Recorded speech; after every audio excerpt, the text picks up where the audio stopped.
For decades, Bill Gates made Microsoft synonymous with rock-solid reliability. He famously insisted software had to work before it shipped. But as Microsoft raced to unleash artificial intelligence on millions of personal computers, the company pushed past its founders' guardrails, triggering a wave of executive backtracking and industry skepticism. Was this the moment Gates' legacy met its ultimate test, and what really forced Microsoft to reverse course so suddenly? In 1975, a 19-year-old Bill Gates founded Microsoft with a clear target: make software so reliable that businesses and families could trust their computers for everything. Gates became known for his relentless drive, pushing engineers to deliver code that worked, no excuses. Shipping anything less than dependable software was unthinkable. Stories from those early days tell of Gates prowling the halls late at night, reviewing bug lists, demanding fixes before anything left Redmond. His mantra was simple: software has to work before it ships. This obsession with quality turned Microsoft into a powerhouse. Windows became the backbone of offices and homes, not because it dazzled with flashy features, but because it rarely let people down. Each new version of Windows, whether 3.1, 95, or XP, arrived only after months of testing, bug bashes, and last-minute code reviews led by Gates himself. Even as the tech world chased speed and novelty, Gates insisted on stability first. He believed that a company's reputation was built or broken on what happened when ordinary people turned on their PCs. By the time Gates stepped away from day-to-day leadership, Microsoft's reputation for reliability was legendary. His approach set the standard for an entire industry. That legacy, forged in the era of floppy disks and dial-up modems, became the yardstick against which every new Microsoft innovation would be measured, even as the company set its sights on the uncertain world of artificial intelligence.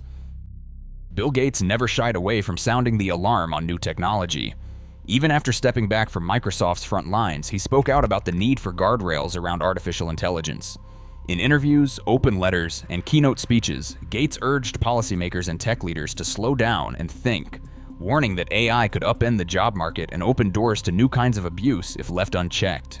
His 2026 annual letter described AI as the one invention that could reshape society more than the wheel or the internet, but only if handled with care. Gates called for global regulation, insisting that companies must build in protections to prevent misuse by criminals or hostile governments. He pointed out the power of AI to automate work could benefit millions, but also threaten livelihoods on a scale not seen since the Industrial Revolution. Gates' caution was not just about hypothetical risks. He described the threat of bioterrorism, deepfakes, and privacy breaches as real dangers, not distant possibilities. In public forums, he argued that the tech industry's first responsibility was to protect people long before chasing the next breakthrough. He pressed for transparency, bias reduction, and strict oversight, warning that bad actors would not wait for regulators to catch up. Gates' advocacy for deliberate, responsible innovation set a high bar, one that became a touchstone for Microsoft's reputation. Now, as the company races ahead with AI features that, some say, put convenience ahead of caution, the legacy Gates built, one of trust and reliability, seems to hang in the balance. The very guardrails he championed now stand as a silent challenge to the company he founded. Recall's promise of a photographic memory for your PC started with a bold, technical gamble. The system quietly captured a screenshot of the entire desktop every few seconds, funneling each image into a local database.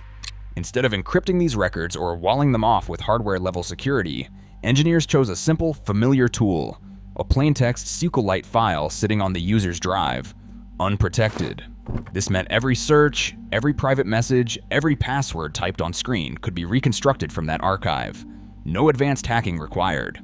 Malware, or even a rogue script, could extract gigabytes of personal screenshots in less than a minute, using nothing more than standard file access.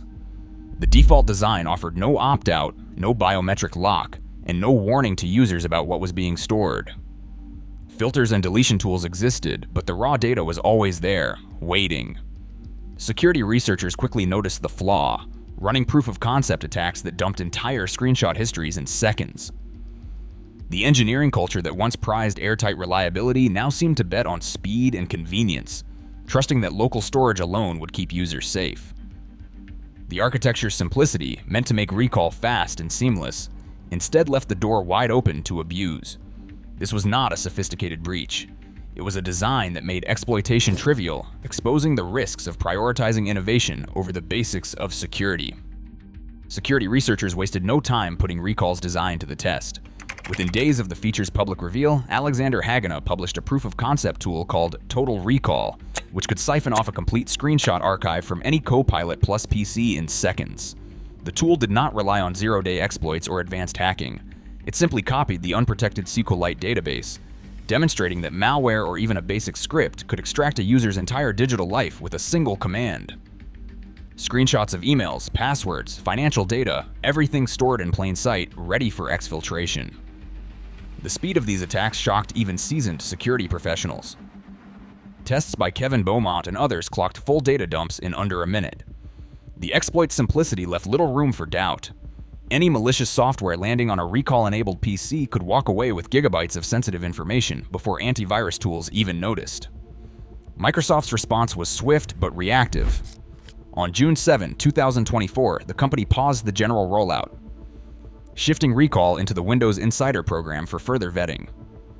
The new plan made Recall opt-in only, required Windows Hello biometric authentication, and introduced just-in-time decryption to lock snapshots behind a user's face or fingerprint. By October, engineers had overhauled the entire storage architecture, encrypting the Recall database by default. The days of plaintext screenshots were over, but only after outside researchers forced Microsoft to confront the consequences of their original design. Pavan Davuluri, Microsoft's Windows chief, broke his silence just as the backlash reached fever pitch. In a late November post, Davuluri admitted that Microsoft knows it has work to do on the experience, from inconsistent dialogues to power user features. For a company built on a legacy of reliability, this was more than a routine statement. The words landed as a rare moment of public accountability, echoing across tech forums and business headlines. Davuluri's post came with replies disabled, a move that raised eyebrows among developers already frustrated by what they saw as feedback suppression. Meanwhile, market signals hinted at deeper trouble. Copilot plus PC sales lagged behind expectations, with some hardware partners quietly shifting their marketing away from AI hype and back toward proven strengths like gaming and build quality. Industry analysts noted a growing hesitation among enterprise buyers, many of whom delayed Windows 11 upgrades, wary of forced AI integrations and the recent Recall controversy. For Microsoft, the stakes had shifted. The leadership now faced not just technical fixes, but the challenge of restoring trust in a brand once synonymous with stability. Apple and Google have taken sharply different routes in the race to embed AI into everyday devices.